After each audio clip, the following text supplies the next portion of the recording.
ஒரு 35 ஆண்டுகளுக்கு முன்னாடி வேளாங்கண்ணியிலிருந்து திருக்கோயிலூர் வரைக்கும் ஒரு பேருந்து போகும். அப்போ அது தந்தை பெரியார் அப்போல்லாம் பேர் வச்சுருந்தாங்க தனித்தனியாக.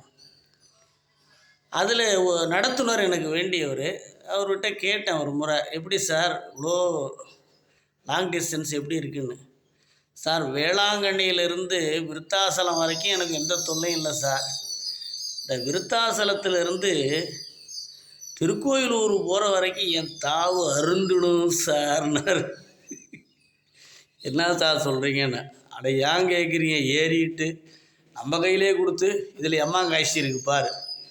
ஏங்க கண்டக்டரை, இந்த இது திருக்கோயிலூர்லேருந்து உளுந்தூர்பேட்டிலேருந்து திருக்கோயிலூருக்கு எம்மா காய்ச்சி அம்மா காய்ச்சி. அப்புறம் ஏறிட்டு சீட்டு போட்டு, தம்பி ஏய் மேலே எனக்கு ஒரு சீட்டு போடுறா, தம்பி எனக்கு ஒரு இடம் போடுறா.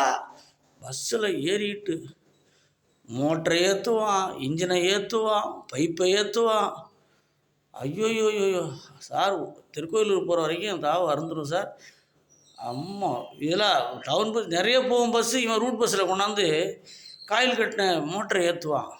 நீட்டாக இருக்கும் பைப்பு. அதை கொண்டாந்து நான் சீட்டுங்களை போட்டுக்கிறேங்க, லக்கேஜ் வேணாம் போட்டுங்க அப்படிம்மா. ஐயோயோயோ, இதெல்லாம் கண்டக்டருடைய பரிதாபங்கள். பாவம் தான் அவங்க எல்லாம்.